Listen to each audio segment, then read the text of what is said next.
Hello Taurus, Sun, Moon, Rising, and Venus signs. Kamusta kayo? Sana po nasa mabuti kayong kalagayan. Welcome back po sa Star Tarot. Kung bago kayo dito, welcome din kayo. Thank you sa inyong support. I truly appreciate it. God bless you all. Taurus, Merry Christmas po. This is for Christmas Day. So Merry Christmas. May you have a very good Christmas this year. Enjoy your holidays at saka God bless you. Magician, napakaganda. This is a new beginning energy, Taurus. So some of you is going to start something new sa buhay ninyo. Maaari ngayon, handang-handa na kayong i-roll out kung ano yung plano ninyo, kung ano man yung in-envision ninyo for yourself na gusto ninyong ma-experience or mangyari, ma-manifest. Ngayon, you're going to take action. Wala na kayong pag-aalinlangan, patumpik-tumpik pa. Wala nang mga ganon. You are leaving behind yun na kung ano man ang procrastination na naramdaman ninyo in the past. Ngayon, you are going to get on your feet and take action. Hermit. Ayan. So, maybe you have found the clarity of mind. Kaya kayo ngayon magte-take action na because you know where you are going. You know where you are heading. No, Taurus, kaya napakaganda nito. So, magliliwanag na rin ang daan, Magliliwanag na rin ang daan. Kaya ngayon, alam na ninyo kung paano ninyo i-roll out ang plano ninyo.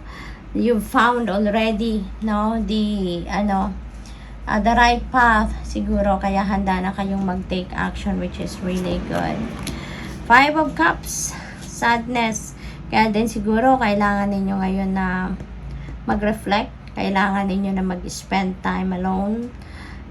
Because there is something that you need to think about. No? Maaaring ito related dito sa ikinalulungkot ninyo kung ano man ang sitwasyon na ito. But you're getting the clarity of mind. Kaya kung ano man itong kinakasad ninyo, that's going to fade away. No? Masusolusyon na ninyo. Mahahanap nyo na yung solusyon dito. There is partnership coming your way as well. So maybe you're meeting new friends, meeting new or making or entering a new partnership in business kung nagnenegosyo kayo, or Taurus, baka ngayon kung single pa kayo, baka ngayon ninyo makilala ang inyong person. Baka ngayon ninyo makilala yung inyong twin flame, yung inyong soulmate, yung eternal love ninyo, yung magiging jowa ninyo, no? Wheel of Fortune, ang swerte naman ninyo, Taurus. Napakaswerte ninyo. The Angel of Destiny is here to bless you. This is good karma happening. This is destiny at play. This is the universe intervening in your circumstances. At iikot na ngayon ang gulong ng buhay ninyo, no? Yung gulong ng palad. It's going to be so much better na yung buhay ninyo sa ngayon. It's going to improve so much. There's going to be a lot of positive changes happening sa buhay ninyo. Kung nandun kayo sa rock bottom, no, na posisyon sa buhay ninyo, it's going to change at magiging maayos na ang lahat. Maaakit na kayo, papunta na kayo sa taas. From the rock bottom to success. From the rock bottom to ginhawa, prosperity, abundance. No? Swerte ninyo sa ngayon. Lalo-lalo na sa pera, Taurus. We have Queen of Pentacles, tas Page of Pentacles. Daming magagandang balita.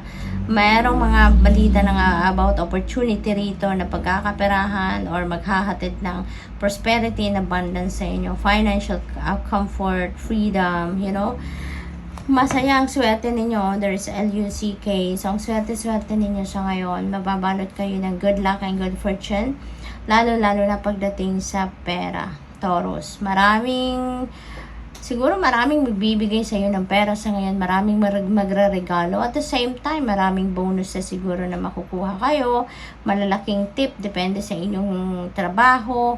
Or, panalo. Kasi meron kayong Wheel of Fortune. So, baka meron kayong panalo sa lottery or any game of chance. So, possible din yun.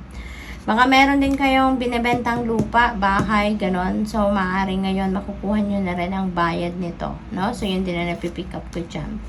Holy moly, Taurus, totoo, when it rains, it pours. Look at that. There's a lot of blessings coming your way. Blessings, 9 of Cups. No, this is a time for happiness, success, wishes fulfillment, no? Maraming, siguro may mga wishes kayo ngayon na isa-isang magka-come to fruition na during this Christmas season. So, ang daming biyayang paparating sa inyo. So, talagang magiging masayang-masaya kayo dahil sagana kayo, no? Sagana kayo sa pera, sagana kayo sa mga mahal ninyo sa buhay, mga nagmamahal sa'yo, swerte, no? In other words, napakaswerte ninyo. Hierophant, look at that. There are blessings coming your way. Tapos yung angel of blessings nandito rin, bumibisita rin sa reading ninyo. So, walang humpay, no? Walang hinto, walang pahinga ang biyayang paparating sa inyo. So, tuloy-tuloy ang biyayang paparating sa inyo. That's going to start sa ngayon, it will continue. Maaring in the next 2 months, yun ang napipick up ko rito, Taurus. In the next 2 months, maaring sagana kayo. Talagang magiging maluwag ang buhay, magiging magandang epekto ng mga biyayang ito sa iyo. And it will continue to come. So, good luck. Thank you for watching. Love and light. Namaste.